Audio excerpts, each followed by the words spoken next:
Owen Sound Poet Laureate for 2019-2021, Richard-Yves Sitoski here with the second in our series of practice of poetry videos. Today we're going to be talking about how to read a poem. Now, that's a pretty presumptuous thing for me to say. I mean, who am I to teach anybody how to read a poem?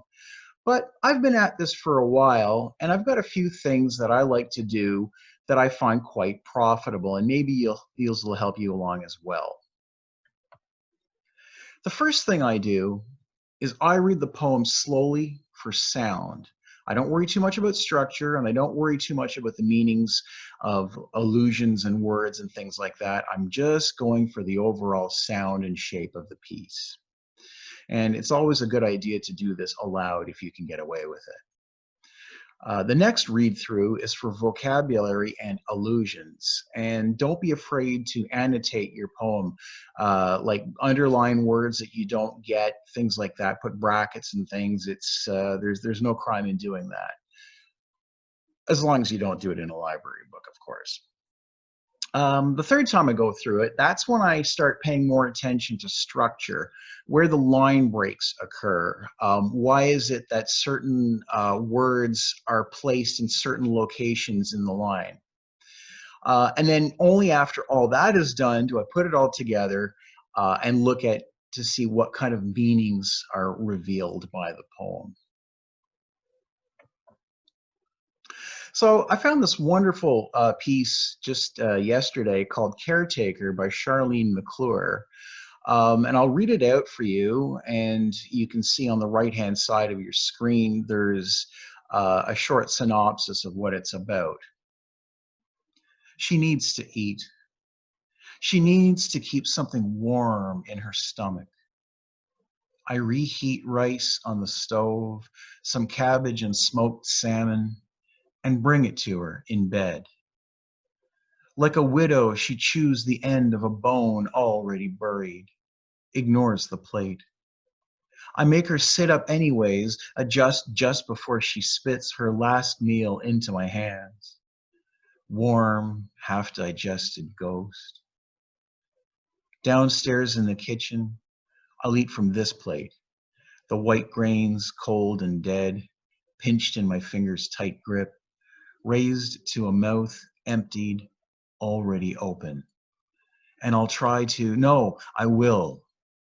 I'll keep it down.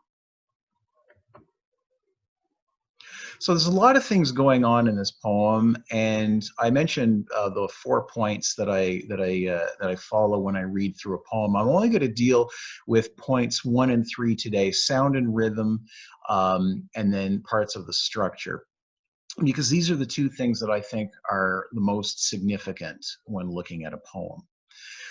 There's a PDF which accompanies this, which goes into greater detail and discusses all the points in order and some aspects that I don't deal with in the video.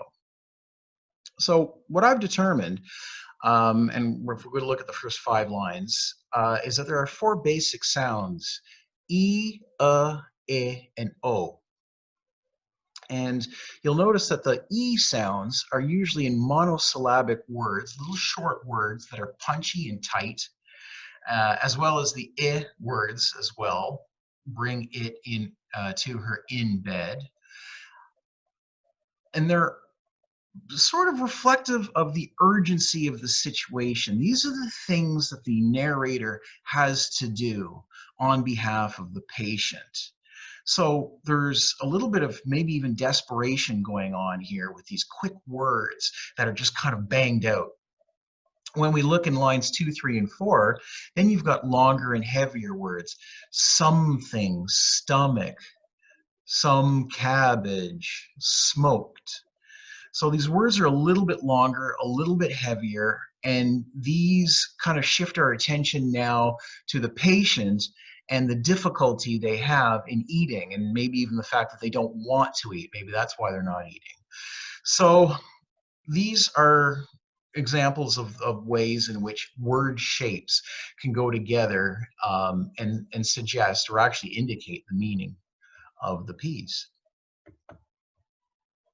And if we look at things like structure and line breaks, there's some very curious things going on. I'm just going to focus on the one I make her sit up anyways, adjust just before she spits.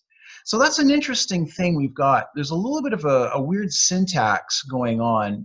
After anyways, you'd expect there to be a comma and perhaps even a conjunction before adjust just. So that's a little bit jarring. And then what's also extremely jarring is the fact that you've got the same sound repeated twice. This goes beyond rhyme. Adjust, just. Put like right one after the other. The way I look at that is that between the asyntactical little element there and the fact that adjust just comes at the beginning of a line, this to me suggests the retching and coughing that comes between the sitting up and the spitting. So it creates a bit of a jolt, a bit of a hiccup in the flow of the text. And that flow is suggested by the word sit, which is almost directly above its near identical word spits. So once again, word pictures. And there's also an interesting thing just before that in lines 6 and 7, where we talk about she chews the end of a bone.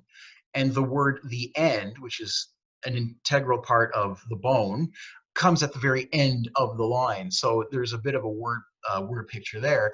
And buried is tucked in between already and ignores. So the word buried itself is buried. And this is the kind of thing that a good poet will do. The poem is full of things like this. These are not examples of gratuitous cleverness. The Roman poet Virgil did very, very similar things when he talked about, what is it, pastor in multa gregis. And there's the pastor amongst his sheep, and he takes the word for amongst and sheep and puts the word pastor, the shepherd, in between the two. So this kind of thing has got a long history in poetry. And it's the type of thing that I really, really enjoy when I read a poem. And it's also the type of thing that I try to do when I write a poem. So that's by no means the last word on those two subjects. In fact, it's barely the first word.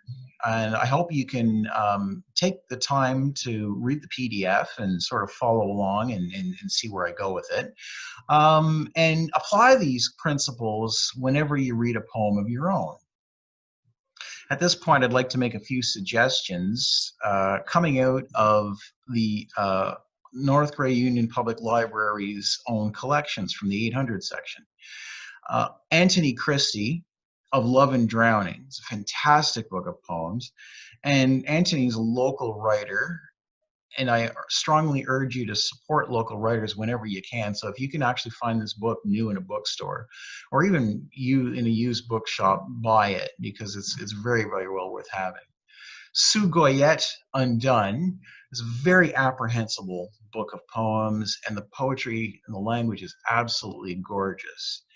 Seamus Haney, one of the greatest poets ever to have lived in the English language, winner of the Nobel Prize, his works are immediately apprehensible, and they've got a strong narrative quality, and so I think a lot of people would really, really enjoy that. And finally, Joanna Lilly, who, similar to Sue Goyette, writes poems that are very, very apprehensible, but at the same time uses absolutely gorgeous language. So that's it for today. I'd like to thank David Medill, CFP of BMO Nesbitt Burns, former library CEO Andrew Armitage for their generous support of the Poet Laureate program, and the Poet Laureate Advisory Committee and the Owen Sound and North Grey Union Public Library. And I would like to acknowledge that this video was produced on the traditional territory of the Anishinaabe Nation, the people of the Three Fires known as the Ojibwe, the Odawa, and the Potawatomi Nations. I give thanks to the Chippewas of Saugeen and the Chippewas of Nawash, now known as the Saugeen Ojibwe Nation, as their traditional keepers of this land. Thanks, and see you next time. Bye-bye.